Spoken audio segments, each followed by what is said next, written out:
मेरे साथ साथ बोलेगा। ओम अज्ञानतिमिरान्धस्य ज्ञानाञ्जनशलाकया चक्षुरुन्मीलितं येन तस्मै श्रीगुरवे नमः। नमः ओम विष्णुपादाय कृष्णप्रेष्ठाय भूतले श्रीमते भक्तिवेदांत स्वामिन् इति नामिने।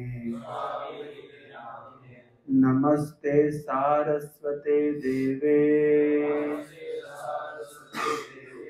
गौरवाणी प्रचारिणे निर्विशेष शून्यवादी पाश्चात्य देशतारिणे। जय श्री कृष्ण चैतन्य प्रभु नित्यानंद श्री अद्वैत गदाधर श्रीवासादि गौर भक्त वृंद। हरे कृष्णा कृष्णा कृष्णा हरे हरे हरे राम राम राम हरे हरे। ओम नमो भगवते वासुदेवाय ओम नमो भगवते वासुदेवाय ओम नमो भगवते वासुदेवाय। नारायणं नमस्कृत्य नरं चैव नरोत्तमं देवीं सरस्वतीं व्यासं ततो जायामुदीरये। नष्टप्रायेषु भद्रेषु नित्यं भागवत सेवया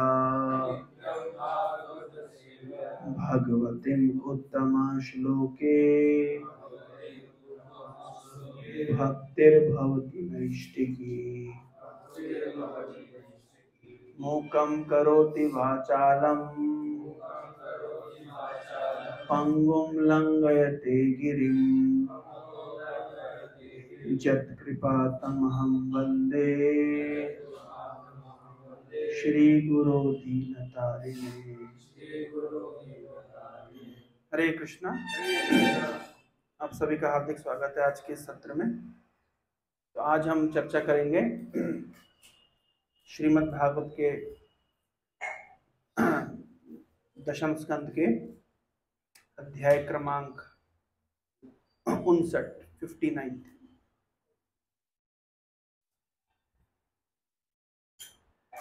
इस चैप्टर का नाम है द किलिंग ऑफ डीमन नरका। देख पा रहे हैं आप लोग? स्क्रीन अभी दिखाई दे रहा है?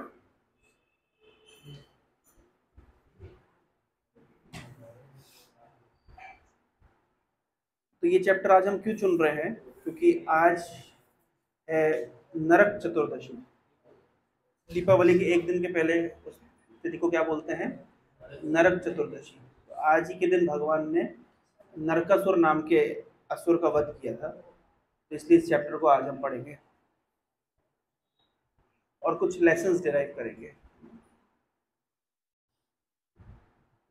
और नियम के अनुसार जो हम सुनेंगे, सुनने के बाद में लास्ट में आप लोग एक एक पॉइंट शेयर करेंगे कि आपने क्या सुना है और क्या सीखा है। क्या हो गया? हाँ, आराम से बैठिए जैसे आपको कंफर्टेबल हो। कोई और पास में भी आ सकते हैं आप लोग। अमितेश पास आ जाओ, शांतनु पास में आ जाओ।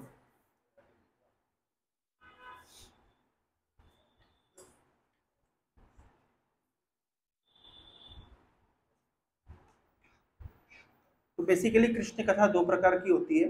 एक भगवद गीता, एक श्रीमद् भागवतम। यहाँ पे आप देख सकते हैं, तो दो बुक्स हैं हमारे पास। एक है भगवद गीता और एक है श्रीमद् भागवत महापुराण, श्रीमद् भागवतम। तो भगवद गीता और भागवत में क्या अंतर है आर्यन? हाँ, भगवद गीता मतलब भगवान अपने विषय में खुद बता रहे हैं, है ना, तो कहते हैं भगवद गीता। और श्रीमद् भागवत क्या है? भगवान के बारे में। तो भगवद गीता भगवान अपने बारे में खुद बता रहे हैं, और श्रीमद् भागवत में भगवान के भक्त भगवान के बारे में बता रहे हैं। और भगवान के विभिन्न अवतारों के वर्णन कहाँ पे मिलता है? श्रीमद् भागवत में। अन्य शास्त्रों में भी मिलता है, लेकिन मुख्यतः श्रीमद् भागवत में मिलता है। और न केवल भगवान के अवतारों का वर्णन मिलता है, हर अवतार के विभिन्न प्रकार की लीलाओं का, भगवान ने अलग अलग अवतारों में किस किस प्रकार की लीला करी है, उसका वर्णन भी हमें श्रीमद् भागवत में मिलता है। और साथ साथ क्या मिलता है? भगवान और भक्तों के बीच में जो रेसिप्रोकेशन है, प्रेम का विनिमय है, उसके विषय में भी हमको श्रीमद् भागवत में पता चलता है। दुनिया में ऐसा कोई और शास्त्र नहीं है जहाँ पे भगवान के विषय में इतनी डिटेल में बात की गई हो। जैसे उदाहरण के तौर पर अगर आप बाइबल को पकड़ेंगे या कुरान को पकड़ेंगे, तो आपको बताया जाएगा कि गॉड इज ग्रेट, ईश्वर महान है। पर प्रश्न उठता है, ईश्वर कैसे महान है? ऐसा उन्होंने क्या किया?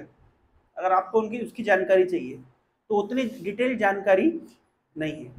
जैसे बाइबल में लिखा गया है कि god said that let there be light and there was light, let there be earth and there was earth. ईश्वर ने इच्छा करी और सृष्टि हो गई। लेकिन श्रीमद् भागवत में आपको डिटेल में पता चलेगा कि ईश्वर ने सृष्टि कैसे करी। हाँ, वहां पे एक्सप्लेनेशन नहीं है, उतना डिटेल्ड अंडरस्टैंडिंग नहीं है। लेकिन श्रीमद् भागवत में, अच्छा अब मान लीजिए अगर आपसे पूछा जाए ईश्वर अपने घर में बैठ के क्या करते हैं, तो ये क्वेश्चन है उनके कॉन्सेप्ट में नहीं हटता है। अगर आपसे पूछा जाए भगवान कैसे दिखते हैं, क्या करते हैं, उनका नाम क्या है, उनका कॉन्टैक्ट नंबर क्या है, उनका ईमेल आईडी क्या है, उनके पिताजी का नाम क्या है, उनका एड्रेस क्या है, इतने डिटेल में किसी और शास्त्र में नहीं बताया गया जितने श्रीमद् भागवत में बताया गया। तो भगवान के विषय में इसको कहते हैं संपूर्ण ज्ञान। आपको संपूर्ण ज्ञान मतलब जितना ज्ञान भगवान खुद देना चाहते हैं। सब कुछ तो हम नहीं जान सकते भगवान के विषय में, लेकिन जितना भगवान हमें शास्त्रों के माध्यम से समझाना चाहते हैं या देना चाहते हैं, एटलीस्ट उतना ज्ञान हमको श्रीमद् भागवत के माध्यम से मिलता है।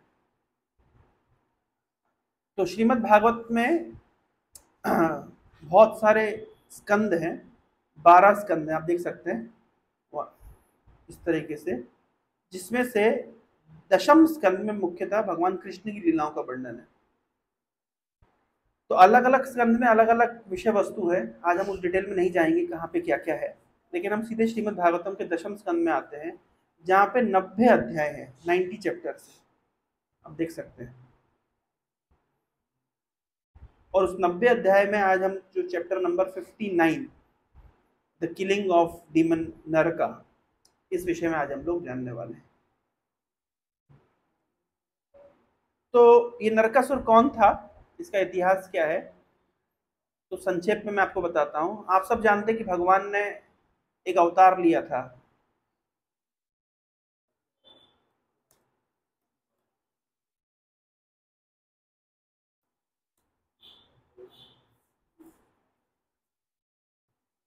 ये फेमस अवतार है, आप जानते हैं।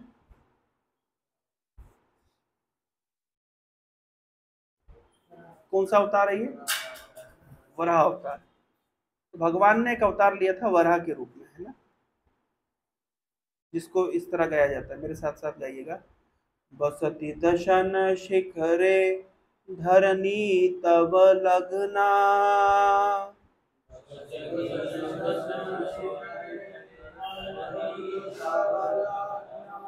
शशिनि कलंक कलेव निमग्ना,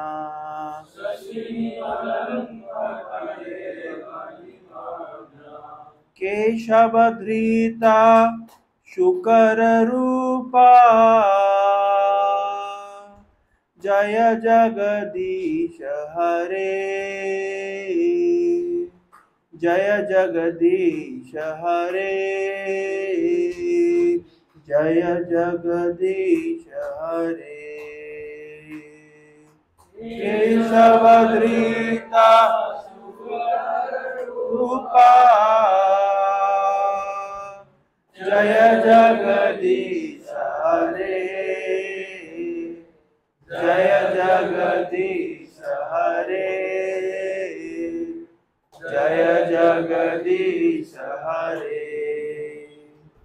तो भगवान ने कौन सा अवतार लिया था? वराहदेव के रूप में एक अवतार लिया था, शुक्र रूप, है ना। तो जब शुक्र रूप लिया था भगवान ने, तब तो वराहदेव और ये कौन है? माता पृथ्वी। तो माता पृथ्वी को वराहदेव ने एक संतान प्रदान करी थी, है ना। तो उसका नाम था भौम, क्योंकि वो भूमि का पुत्र था, इसलिए उसका नाम क्या पड़ गया? भौम। तो पहले वो असुर नहीं था, पहले वो अच्छा सज्जन व्यक्ति था। भाई किसका पुत्र है? मतलब भगवान वराह भगवान का पुत्र है, मतलब डायरेक्ट भगवान का पुत्र है, और पृथ्वी का पुत्र है। तो दोनों एग्जॉल्टेड पर्सनैलिटी थे, कोई सामान्य व्यक्ति नहीं था। साक्षात भगवान का पुत्र है और पृथ्वी देवी का पुत्र है। क्योंकि वो भूमि का पुत्र है, उसका नाम क्या पड़ गया? भौम। लेकिन उसने एक असुर का संग किया, जिसका नाम था बाणासुर। बाणासुर दिखने में कैसा था, मैं दिखाता हूँ आपको। तो बाणासुर कुछ इस प्रकार दिखता था, शायद इस प्रकार दिखता होगा। क्या है? अब देख लीजिए कैसा दिखता था, जो भी है। ये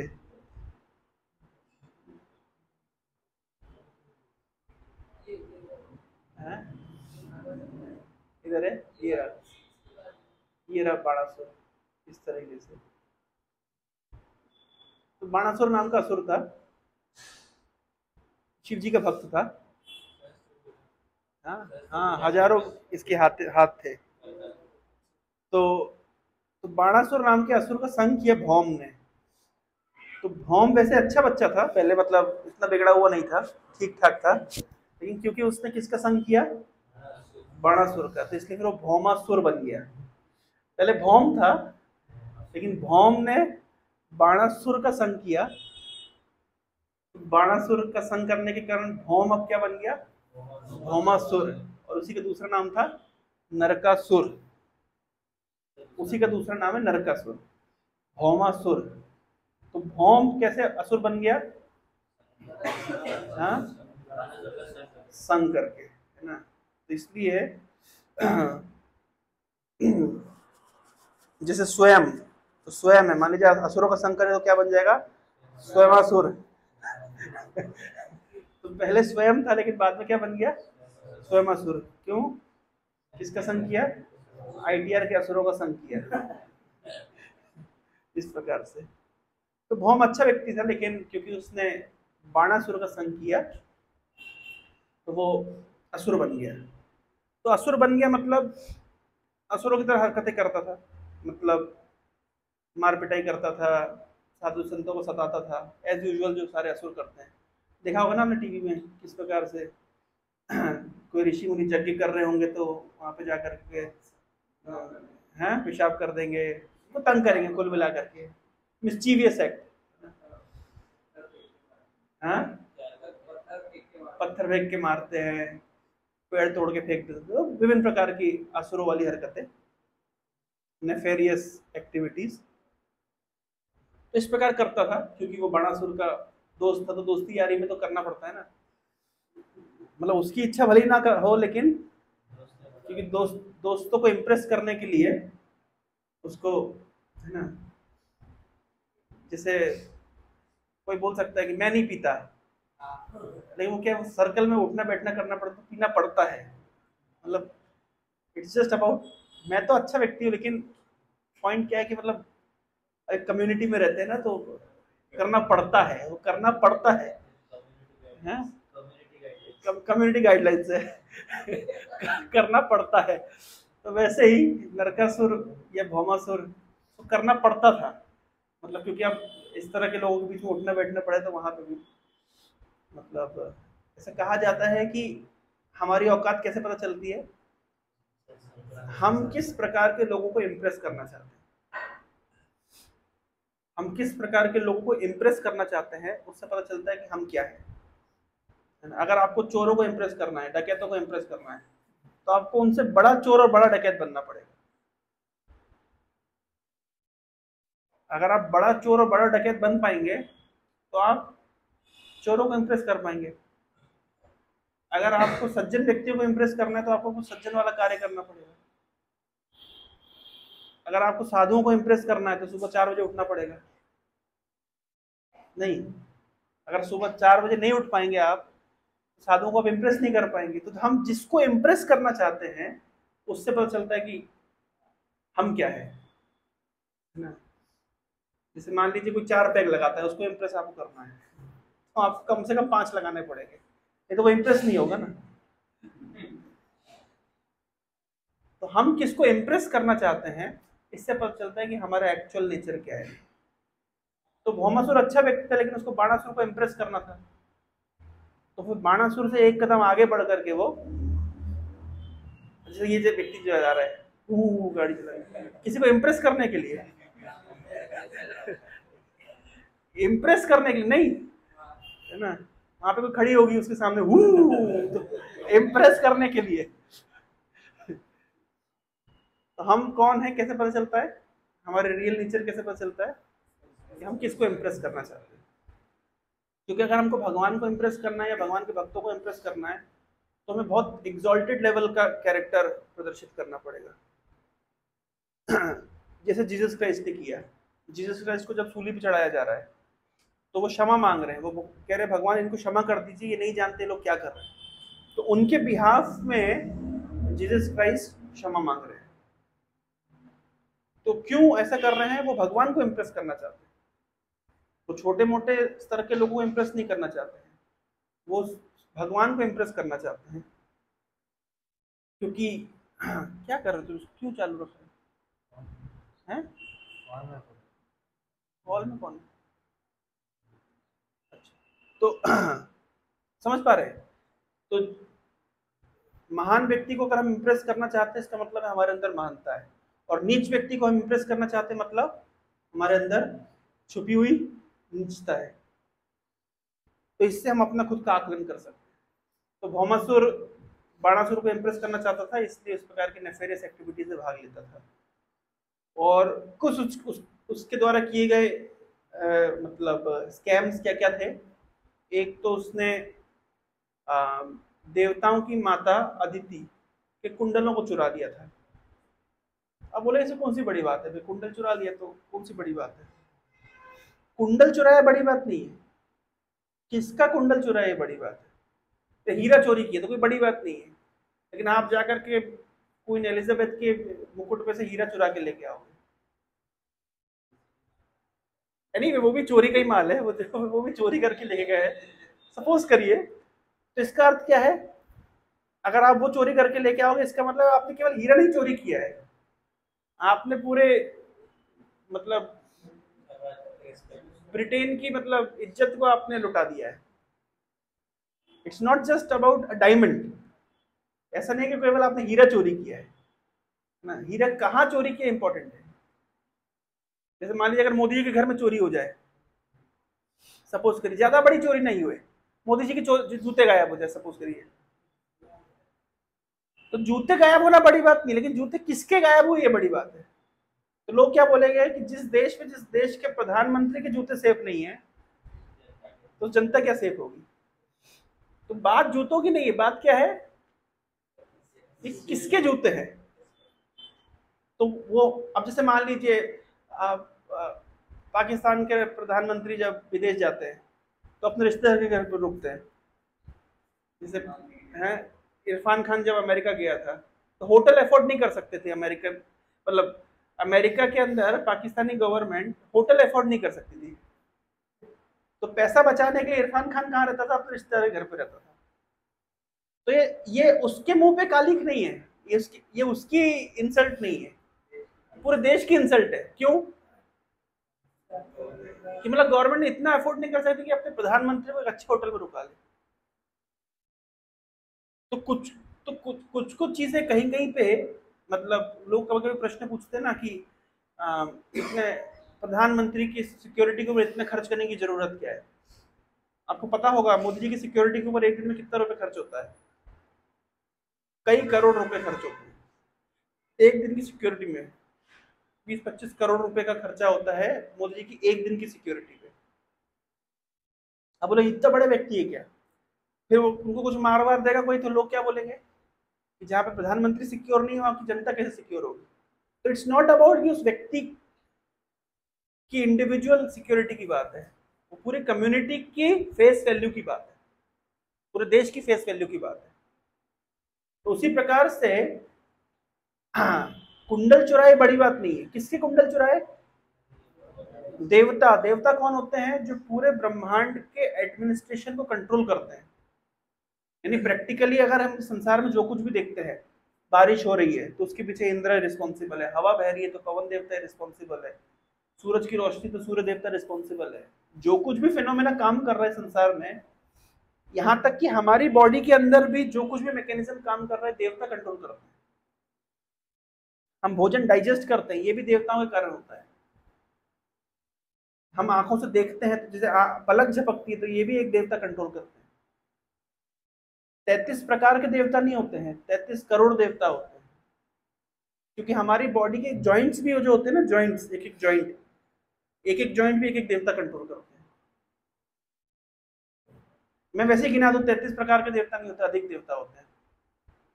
भू देवता, ग्राम देवता, कितने सारे गांव है, सबके गांव के अपने देवता है, कितने सारे कुल है, कुलों के कुल देवता है। तो इस तरीके से एक मिसकॉन्सेप्शन चला है कि 33 प्रकार के देवता। सुना आप लोगों ने 33 कोटि? मतलब लोग क्या बोलते हैं आजकल, एक नया ट्रेंड चला है, कोटि मतलब 33 प्रकार के देवता है। और गिनाते भी क्या हिसाब से गिनाते हैं? 12 रुद्र है, 8 वसु है, 11 आदित्य, 12 आदित्य है, 11 रुद्र है, 8 वसु है, 2 अश्विनी कुमार है। कितने हो गए? 33। ब्रह्मा जी कहाँ चले गए? विष्णु जी कहाँ चले गए? इसी कैटेगरी में देवी, और जो इतनी सारी देवियां वो कहाँ चली गई? वैसे आप हिसाब कर लो तो 33 से ऊपर उठ रहा है। मतलब ये तो नॉनसेंस। मतलब एक क्यों बना दिया है ऐसा? क्यों बना दिया गया है? ये ट्रेंड क्यों बना दिया गया है आजकल? जो 33 प्रकार के देवता होते हैं, ये कल्चर ये कहाँ से लोगों के मन में आया? जब लोग ये कॉम्प्रिहेंड नहीं कर पाते हैं, जैसे मान लीजिए अन्य धर्म के लोग हिंदू धर्म के ऊपर आक्षेप करते हैं। वो लोग कहते हैं कि आप लोग अगर 33 करोड़ देवता है तो कितने देवताओं की पूजा करनी पड़ती है आप लोगों को? तो हमने बोला 33 करोड़ देवता होते हैं, हमने बोला कि सबकी पूजा करना जरूरी है। ये कहाँ लिखा है कि सबकी पूजा करना जरूरी है? ये तो प्रैक्टिकली भी पॉसिबल नहीं है, जरूरी भी नहीं है। प्रैक्टिकली पॉसिबल क्यों नहीं है? अब एक देवता की पूजा में 1 रुपए खर्च करो तो आपको सारी पूजा करने के लिए मिनिमम कितना चाहिए? 33 करोड़ चाहिए। और 1 रुपए में ये लोग संतुष्ट होंगे नहीं। 1 रुपए की पूजा से ये संतुष्ट होंगे नहीं। तो प्रैक्टिकली आप सबको संतुष्ट कर नहीं सकते। पर ये कौन से शास्त्र में कहा है कि 33 करोड़ देवता तो 33 करोड़ के 33 करोड़ को संतुष्ट करना पड़ेगा? कहाँ लिखा है? लोग समझते हैं देवता है मतलब उनको पूजा करनी पड़ेगी। ये कहाँ लिखा है? इसके लिए एक आंसर है श्रीमद् भागवतम में।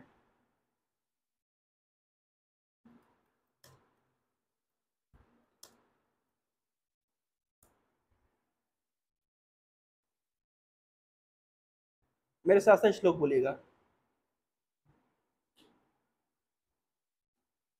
यथा तरोर्मूल निषेचनेन तृप्यन्ति तत्स्कन्धभुजोपशाखा प्राणोपहाराजथेन्द्रियाणाम् तथैव सर्वहरणमच्युतिज्य बोल रहे यथा तरोर मूल निषेचनेना तृप्यन्ति तत्स्कंद भुजोपशाखा। जैसे जड़ में पानी डालने से शाखा प्रशाखा पोषित हो जाती है। आप पेड़ में पानी डालते हैं, कहाँ डालते हैं? जड़ में डालते हैं कि हर पत्ते के ऊपर एक पानी डालते हैं? क्या करते हैं? जड़ में पानी डालते हैं। जड़ में पानी डालने से शाखा प्रशाखा स्कंद सब पोषित हो जाता है। और जब भोजन करते हैं तो भोजन कहाँ पहुंचाते हैं? पेट में। पेट में पहुंचने से भोजन अंग प्रत्यंग को पोषित करता है कि नहीं। आंख में रसगुल्ला डालेंगे, कान में दाल डालेंगे, क्या करेंगे? सही प्रक्रिया क्या है? हम पेट में भोजन पहुंचाते हैं और पेट से भोजन अंग प्रत्यंग तक पहुंच जाता है। उसी प्रकार से तथे सर्वहरणम अच्युत इज्जिया, अच्युत भगवान कृष्ण की इज्जिया पूजा करने से सभी देवी देवता संतुष्ट हो जाते हैं। तो 33 करोड़ देवी देवताओं को एक स्ट्रोक में अगर संतुष्ट करना तो क्या तरीका है? अच्युत इज्जिया, भगवान कृष्ण को संतुष्ट कर लिया, सभी देवता संतुष्ट। तो 33 करोड़ देवता लोग कॉम्प्रिहेंड नहीं कर पाते, इसलिए क्या निकालते हैं? शॉर्टकट्स निकालते हैं। सोचते हैं कि 33 करोड़ नहीं है, वो 33 प्रकार के देवता है, ताकि दूसरे धर्म के लोगों को जस्टिफाई कर सके। मुझे समझ नहीं आता जस्टिफाई करना जरूरत क्या है। जैसे अभी आएगा, इस चैप्टर में आएगा, जब नरकासुर को मार दिया भगवान कृष्ण ने, तो नरकासुर ने 16,100 स्त्रियों को कैद करके रखा था। तो भगवान ने क्या किया उसके बाद? 16,100 स्त्रियों के साथ शादी करी, विवाह किया। अब एक नया जस्टिफिकेशन निकला, मैं तो यूट्यूब में देख रहा था कुछ जस्टिफिकेशन। एक्चुअली उन्होंने 16,100 स्त्रियों शादी के लिए किसी को उन्होंने टच नहीं किया। अरे भाई तुमको पता है टच किया कि नहीं किया? अगर भगवान 16,100 लोग 100 स्त्रियों को टच कर देंगे तो भगवान कंटेमिनेट हो जाएंगे? सुना आप लोगों ने आर्गुमेंट? कभी सुना इस तरह लोग बोलते हैं 16,100 से शादी तो करी लेकिन उनको कभी छुआ नहीं उन्होंने। किसने का छुआ नहीं? भागवत पढ़ाता हूं मैं आपको। नारद मुनि का नाम तो सबने सुना है। तो नारद मुनि को जब पता चला कि भगवान ने 16,100 स्त्रियों से शादी करी, शादी कब हो गई तो ये नारद मुनि को पता नहीं चल पाया। मतलब समहाउ नारद मुनि का मिस हो गया, होता है ना कभी कभी, है? वो मैं कभी कभी मिस हो जाता है।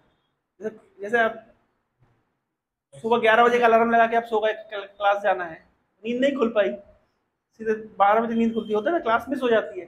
तो नारद मुनि की उस दिन समहाउ क्लास मिस हो गई। उन्हें पता नहीं चल पाया कि कब भगवान ने 16,108 शादियां कर ली। फिर लेकिन इनकी बड़ी जिज्ञासा हुई कि मैं जाकर के जरा देख करके आऊं कि 16,100 और पहले की 8, तो 16,108 रानियों के साथ भगवान कैसे रहते हैं। बड़ी जिज्ञासा का विषय है ना। नारद मुनि ने तो एक भी शादी नहीं करी, बोले एक भी संभालना मेरे लिए मुश्किल है, भगवान 16,108 कैसे संभालते हैं? उनकी बड़ी जिज्ञासा हुई। तो पूरा एक चैप्टर है श्रीमद् भागवतम में कि नारद मुनि द्वारका जाकर के देखने के लिए स्पेशली गए कि भगवान कैसे रहते हैं, 16,108 रानियों कैसे मेंटेन करते हैं। तो नारद मुनि ने क्या देखा कि सबके लिए अलग महल है। 16,108 रानियों के लिए 16,108 महल है। चलो महल सबके लिए हो सकता है, इसमें कौन सी बड़ी बात है? भाई हो सकता है, लेकिन हर घर में भगवान कृष्ण प्रेजेंट है? हाँ, इंटरेस्टिंग ये है। वे अकबर के हरम में 5,000 औरतें हैं तो कौन सी बड़ी बात है, लेकिन अकबर तो एक ही है ना। अब समझ रहे हैं? अंतर समझिए। अगर अकबर के हरम में 5,000 औरतें हैं तो उसमें कौन सी बड़ी बात है? बड़ी बात यह है कि अगर 5,000 अकबर हो तो क्वेश्चन उठेगा, भैया बड़ी बात है। 16,108 घरों में 16,108 कृष्ण है। और कृष्ण जैसे घर गृहस्थी में काम करते हैं, कहीं पर उनकी पत्नी बोल रही जाओ मार्केट से सब्जी खरीद लाओ, तो जा रहे बेचारे सब्जी को झोला उठा करके, भगवान कृष्ण। नारद मुनि ये देखे तो बड़े आश्चर्य हो गए। कहीं पे देख रहे कि उनकी पत्नी है वो मेकअप कर रही है और भगवान कृष्ण बच्चे को झूले पे झुला रहे हैं। करना पड़ता है ना, घर गृहस्थी तो करना पड़ता है। कभी गैस खत्म हो गया, कभी सब्जी खत्म हो गई, कभी किराना खत्म हो गया, कभी दाल ही बीनने के लिए लगा दी एक रानी ने, दाल बीनी कीड़े हो गए उसमें। 16,108 अजीब लीला चल रही है। चलो भगवान कृष्ण 16,108 होते तो अलग बात थी। हर घर में भगवान के माता पिता अवेलेबल है। यानी 16,108 पेयर्स ऑफ पेरेंट्स हर घर में,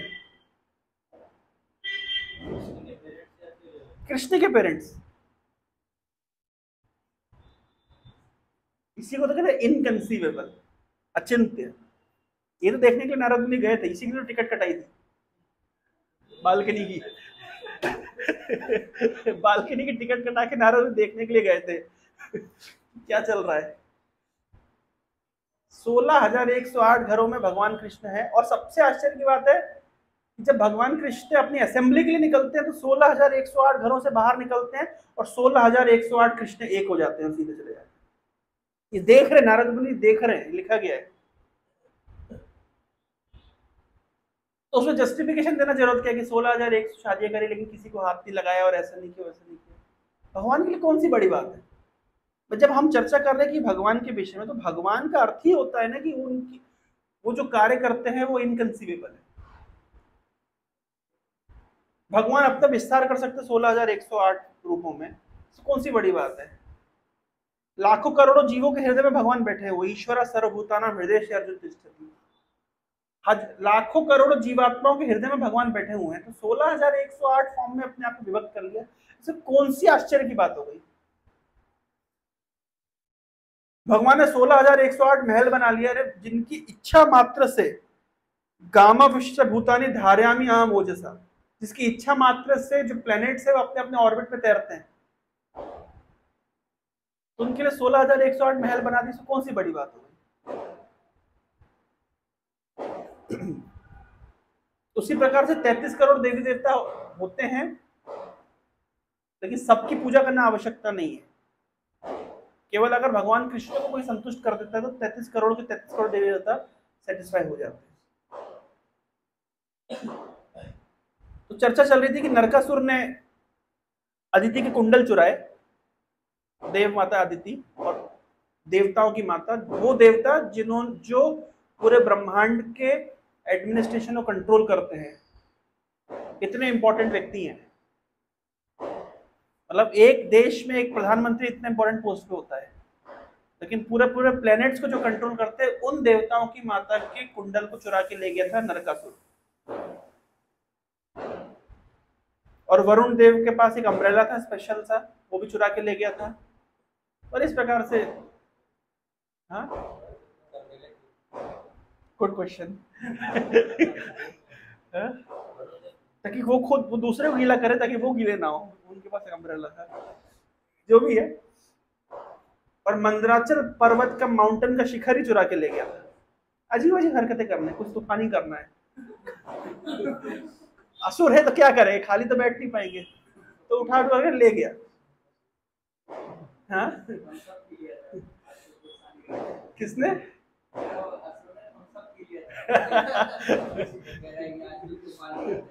कुछ तूफानी करते हैं। इस प्रकार से यहाँ लिखा गया है कि देवताओं को प्लेग्राउंड उठा के ले गया था। देवता लोग खाली टाइम में जब रिक्रिएशन के लिए कुछ खेल, बैडमिंटन वगैरह खेलते होंगे, तो वो प्लेग्राउंड को उठा के ले गया। असुर है, क्या क्या नहीं कर सकता। इस प्रकार से वो लेकर के चला गया। तो अब निश्चित बात है कि भगवान को इंटरफेयर करना पड़ेगा।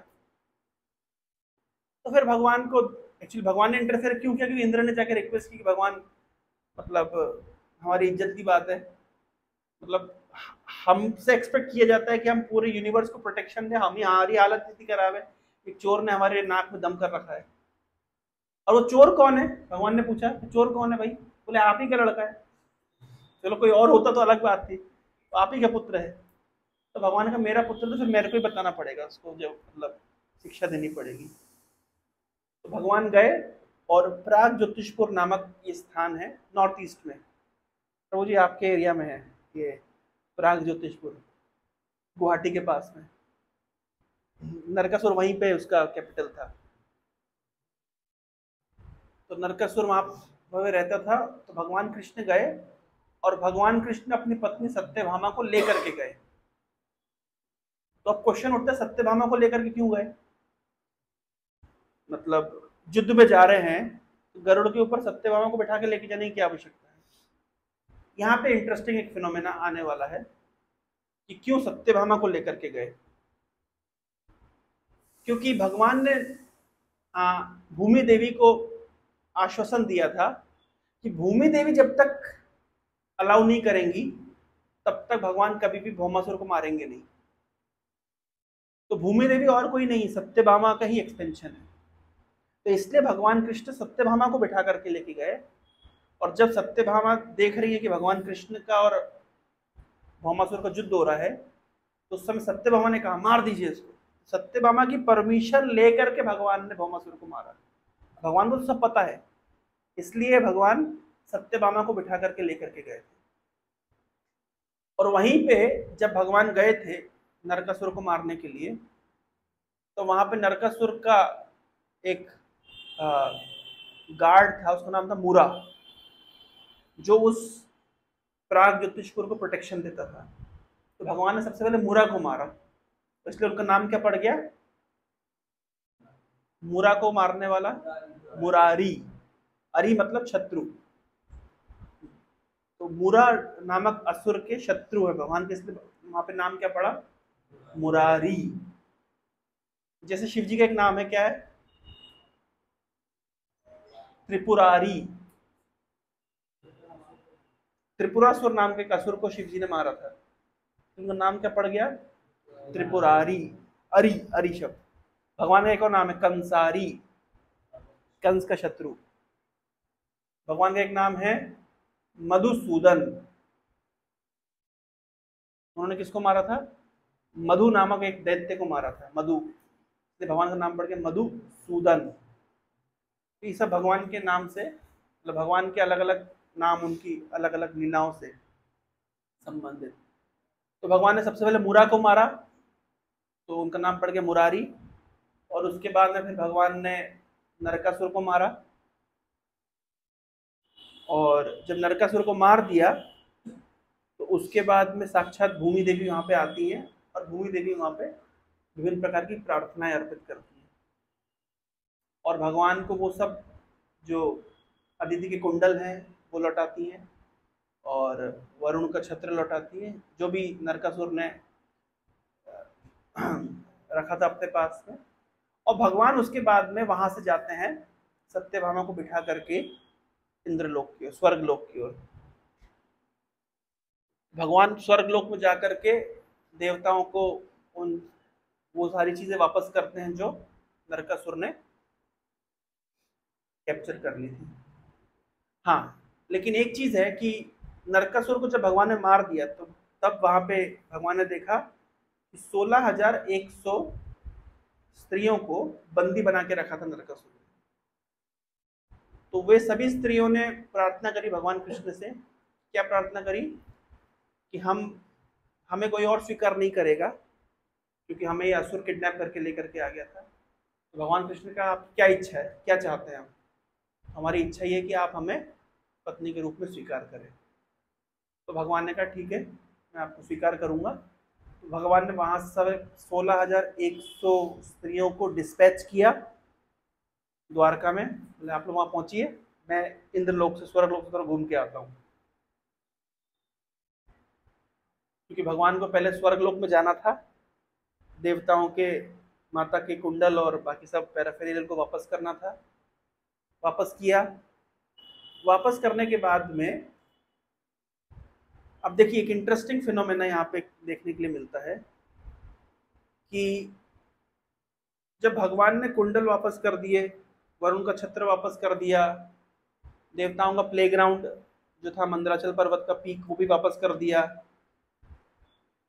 तो भगवान ने देखा और सत्यभामा ने भी देखा कि स्वर्ग लोक में एक विशेष पेड़ है, उसका नाम क्या है? पारिजात। तो उनकी इच्छा हुई कि पारिजात को हमको धरती पे लेके जाना चाहिए। किसकी इच्छा हुई? सत्यभामा की इच्छा हुई।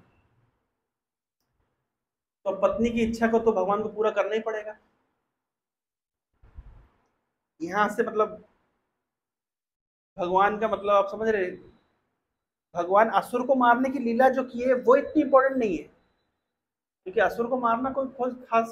अब भगवान कैसे अपनी पत्नी के बाल हट को, मतलब जिद्दीपने को मतलब सहन करने वाले हैं और उसके अनुसार एक्ट करने वाले हैं, ये इंटरेस्टिंग है। इससे पता चलता है कि मतलब भगवान के जो भी आज हम देखते हैं, किसी भी व्यक्ति के अंदर कोई भी भावनाएं हैं, उसके उद्गम स्रोत है भगवान। अगर किसी के अंदर किसी से प्रेम करने की जो प्रवृत्ति है, वो प्रवृत्ति उसके अंदर कहां से आई? क्योंकि वो प्रवृत्ति भगवान के अंदर पाई जाती है, इसलिए मनुष्य के अंदर पाई जाती है। मैं अभी 2-3 दिन पहले एक वीडियो देख रहा था, आप लोगों ने देखा होगा, ऐसे बतख, क्या बोलते हैं, बतख, डक्स। तो उसमें लिखा था कि मोबाइल का जमाना आने से पहले मतलब लोग अपने दोस्तों को कैसे बुलाते थे। तो 4-5 ducks pack pack pack pack pack pack pack करके ऐसे आ रही है, फिर वो एक घर के सामने खड़ी हो गई, फिर वहां pack pack pack pack pack ऐसे आवाजें कर रही है। मैं देखता हूँ वीडियो, थोड़ी खोजना पड़ेगा। फिर उस जब वो पैक पैक पैक आवाजें कर रही है तो फिर वो और डक्स आ गई, फिर ये पूरा ग्रुप मिलकर आगे जा रहा है, फिर ये दूसरे घर के सामने, दूसरे फार्म हाउस के सामने खड़े हो गए, फिर वहाँ पैक पैक पैक पैक कर रहे हैं, तो फिर वहां से और डक्स आ गई। तो इस प्रकार से वहां पे लिखा हुआ था कि मोबाइल का जमाना आने से पहले लोग अपने दोस्तों को कैसे बुलाते थे, तो इस तरह बुलाते थे, पैक पैक पैक करके बुलाते थे। अभी प्रश्न है, वो वीडियो देख करके मेरे मन में तुरंत एक विचार आया कि जिस तरीके से जो प्लेफुलनेस है नेचर में हम देखते हैं, हर जानवर के अंदर, हर पक्षी के अंदर, आपने देखा होगा, ऐसे कई आपने वीडियोस देखी होगी, मैंने कलेक्शन करके रखा है मेरे मोबाइल में, आप लोग को दिखा दूंगा मैं बाद में। जैसे एक शिकारी ने ऐसे एक गोल सा वो बना के रखा है, जो जाल जैसा, और उसमें जो मदर पक्षी है वो जा रही है जानते हुए कि वहां पे शिकारी ने, मैं अगर जाऊंगी वो दाना चुगने के लिए तो वो मेरे ऊपर गिर सकता है, लेकिन बड़ी सीक्रेटली वो जाती है, दाना उठाती है और बाहर उसका बच्चा है उसके मुंह में आके डालती है, ये जानते हुए कि मैं थोड़ी अगर मतलब नजर हटी, दुर्घटना घटी, थोड़ी नजर इधर उधर हुई तो जाल मेरे ऊपर गिर जाएगा, लेकिन स्टिल वो रिस्क लेकर के जा रही है। क्यों? क्योंकि उसको बच्चे के चोंच में अनाज डालना है, हाँ, बच्चे को फीड करना है। तो ये जो मैं 2-3 एग्जांपल दे रहा हूँ, ये नेचर के अंदर के एग्जांपल है। तो ये जो पक्षी के अंदर ये भावना है कि मुझे बच्चे को फीड करना है, ये जो प्लेफुलनेस है उन डक्स का, चलो हम अपने फ्रेंड्स को बुलाते हैं, अभी खेलने जाएंगे, या कभी कभी आपने ऐसी वीडियोस देखी होगी कि मतलब स्लॉटर हाउस में माँ को लेके जा रहे हैं गाय को, और बछड़ा पीछे रो रहा है। ये जो बच्चे के अंदर जो भावना आ रही है, ये माँ के अंदर ये भावना आ रही है, ये इसका स्रोत क्या है, इसका उद्गम क्या है? माता पिता अपने बच्चों से प्रेम करते हैं, फ्रेंड्स अपने फ्रेंड्स के से प्रेम करते हैं, उनके अंदर फ्रेंडशिप की भावना है, पति और पत्नी के बीच में, गर्लफ्रेंड बॉयफ्रेंड के बीच में एक प्रेम की भावना है, बड़े भाई छोटे भाई के बीच में एक कनेक्शन है, किसी से हमारी शत्रुता है, शत्रुता की भावना है। ये सारी भावनाओं का उद्गम कहाँ है? What is the source of all these relationships? समझ रहे हैं? ये सोर्स है कृष्ण के अंदर, इसलिए कृष्ण को रसो वैसा, सभी रसों के उद्गार कहते हैं। जब ध्रुव का नाम आप लोगों ने सुना? ध्रुव महाराज छोटे से बच्चे थे, उनकी स्टोरी बहुत फेमस स्टोरी है। वो अपने पिता की गोद में बैठना चाहते थे, लेकिन उनकी सौतेली माँ ने कहा कि अगर तुम्हें अपने पिता की गोद में बैठना है तो तुम्हें मेरी कोख से जन्म लेना पड़ेगा। तो वो रोते हुए अपने घर पे गए, अपनी माँ के पास, और कुछ बोल नहीं पा रहे थे। तब उनकी माँ के कुछ जो मेड सर्वेंट्स थे उन्होंने बताया कि इस प्रकार से ध्रुव अपने पिता की गोद में बैठना चाहता था और उसके पिता ने उसको अलाउ नहीं किया, क्योंकि उसकी सौतेली माँ वहां पे खड़ी हुई थी। और ध्रुव बहुत गुस्से में था, इतना गुस्से में था कि अपने दांतों से अपने होंठों को दबाया हुआ था, कुछ बोल नहीं, रोता हुआ रो रहा था। तब उसकी माँ ने उसको एक लेसन दिया। उसकी माँ ने कहा, ध्रुव की माँ ने कहा कि ध्रुव देखो, अगर तुम्हें जीवन में कुछ भी प्राप्त करना है तुम्हें पिताजी की गोद चाहिए कि पिताजी की कुर्सी चाहिए? तुम्हें जो चाहिए, और किसी की क्षमता नहीं तुम्हें देने की, केवल भगवान तुम्हें दे सकते हैं। आज तुम्हारे पिता जिस पोजीशन पर है, उस पोजीशन को देने वाले भी भगवान है। तुम्हारे पिताजी के पिताजी जिस पोजीशन पर है, वो पोजीशन देने वाले भी भगवान है। और तुम्हारे पिताजी के पिताजी के पिताजी यानी ब्रह्मा जी भी जिस पोजीशन को उन्होंने प्राप्त किया है, आज वो पूरे यूनिवर्स को कंट्रोल करते हैं ब्रह्मा जी, वो पोजीशन को भी देने वाले भगवान है। तो अगर तुम्हें कुछ चाहिए तो तुम्हें चाहिए कि तुम भगवान के पास जाकर के रिक्वेस्ट करो। फिर प्रश्न उठा कि भगवान कहां मिलेंगे, ध्रुव ने पूछा। तो उसकी माँ ने कहा मुझे नहीं पता भगवान कहां मिलेगा, मैंने सुना है लेकिन ये भगवान जंगल में मिलते हैं, क्योंकि भगवान को प्राप्त करने के लिए ऋषि मुनि जंगल में चले जाते हैं, इसका मतलब भगवान शायद जंगल में मिलते होंगे। तब तुरंत ये मन में प्रश्न उठा ध्रुव के कि मैं छोटा सा बच्चा हूं और आप मेरी माँ हो और आप मुझे जंगल में भेज रहे हो अकेले। और पहले जमाने के जंगल आज के जंगल जैसे नहीं होते थे, आजकल तो शहर से ज्यादा भीड़ जंगलों में है। सफारी करने के लिए सारे पहुंचे हुए हैं, तो जंगल सफारी, वो जिप्सी लेके जाते हैं। कभी किया आप लोगों ने जंगल सफारी? किसी ने किया है? कहाँ पे? नंदन कानन की सफारी को सफारी तो ना कहते हैं, काजीरंगा। जंगल सफारी इसको थोड़ी ना कहते हैं। नंदन कानन के शेरों में दम थोड़ी ना होता, उनका बेचारे ने खाया नहीं कि पिया नहीं, दुबले पतले। मैं गया था बचपन में एक बार, हमारे यहाँ मध्य प्रदेश में एक नेशनल पार्क है, कान्हा नेशनल पार्क। वहाँ क्या करते हैं वो लोग, पहले तो आपको जिप्सी पे लेके जाएंगे, जिप्सी समझते हैं ना, जिप्सी गाड़ी में जाएंगे जाएंगे जाएंगे आप, और फिर उसके बाद में जिप्सी गाड़ी में आप बोलेंगे उतरो, अब आपको हाथी के ऊपर बैठना है, फिर आपको हाथी के ऊपर बैठा देंगे। फिर हाथी के ऊपर ऐसे ऐसे आप जाएंगे बिल्कुल बीच जंगल के अंदर, खाइयों में उतरते उतरते, नदियों के साइड में कहीं सांप लटक रहे, कहीं बिच्छू लटक रहे, कहीं पे पूरा बिल्कुल आपको बीच में ले जाएंगे। फिर बोलेंगे शेर कहाँ है कहाँ है कहाँ है, ये बैठा है। ये बड़े बड़े टाइगर, रॉयल बंगाल टाइगर, इतने बड़े बड़े, और कहाँ है वो? नीचे बैठा हुआ है, वो हाथी के नीचे बैठा हुआ है, बिल्कुल इतना पास में, कुछ नहीं करते। इसी को तो सफारी कहते हैं। ट्रेनिंग नहीं कराते, नेचुरल।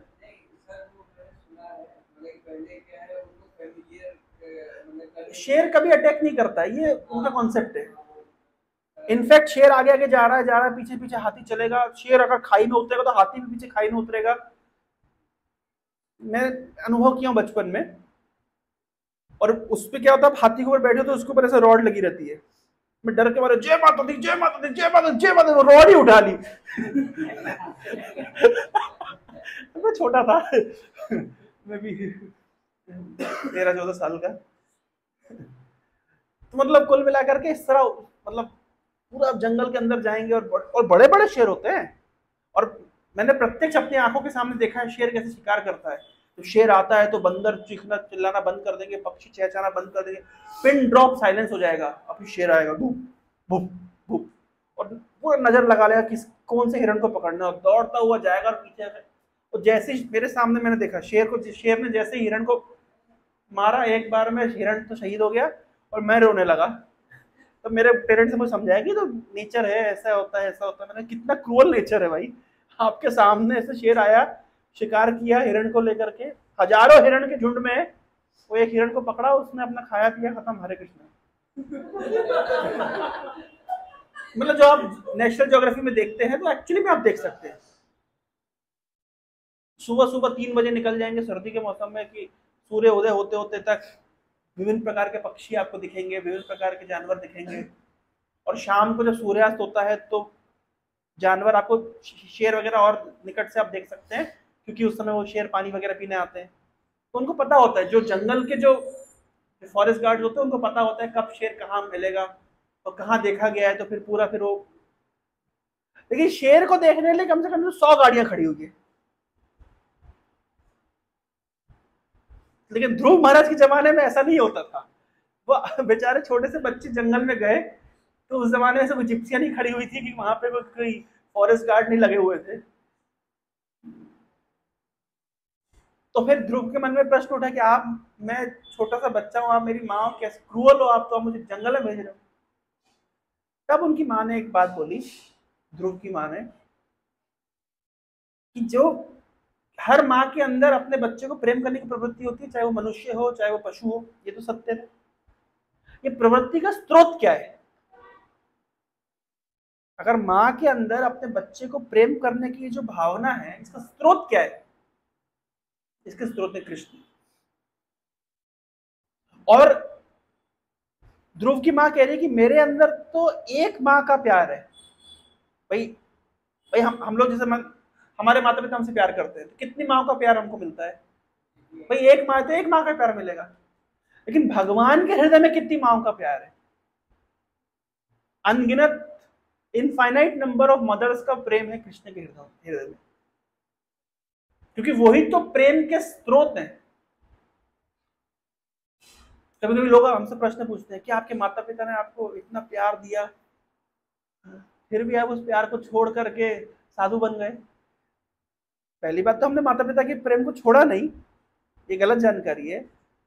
लेकिन टेक्निकली स्पीकिंग, माता पिता से जो प्रेम प्राप्त होता है, उस प्रेम के भी स्रोत कृष्ण। अगर कृष्ण वो बटन बंद कर दे तो माता पिता फिर आपको पहचानेंगे भी नहीं, प्रेम तो छोड़ दीजिए।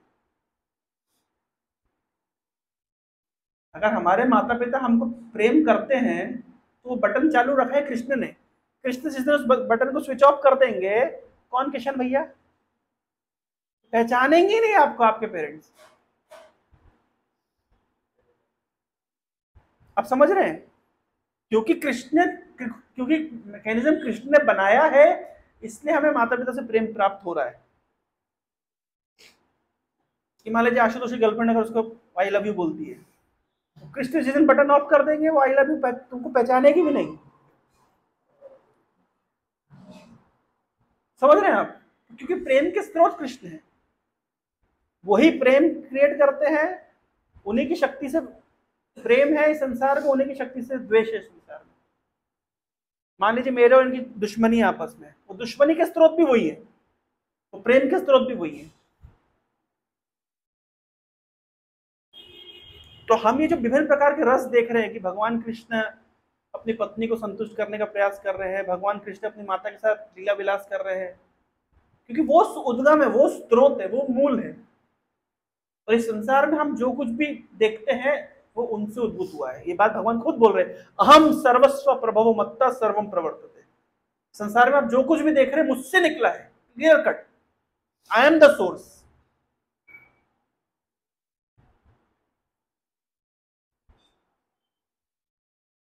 मैं कई बार एग्जांपल देता हूं कि कोई कोई लड़का या लड़की अपने किस एज में वो सबसे ज्यादा मतलब अट्रैक्टिव लगते हैं? टीन एज में, यूथफुल। क्यों? क्योंकि वो एज है कृष्ण की एज। कृष्ण इटरनली टीनेज में रहते हैं, वो एज रिजेंबल करती है कृष्ण की एज को। बूढ़ा व्यक्ति चार्मिंग नहीं लगता, क्योंकि कृष्ण कभी बूढ़े नहीं होते। ये जो यूथफुलनेस है, इसके स्रोत भी कृष्ण है।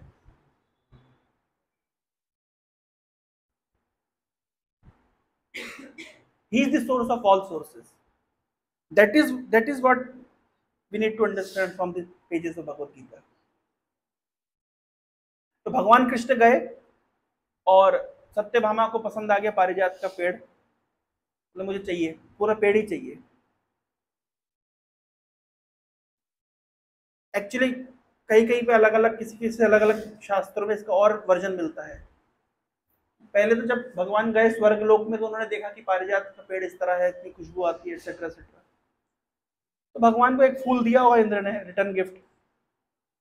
तो भगवान लेकर के आ गए, तो वो रिटर्न गिफ्ट फूल भगवान ने दे दिया रुक्मिणी को। और जैसे सत्यभामा को पता चला गया कि भगवान ने पारिजात का फूल दिया किसको?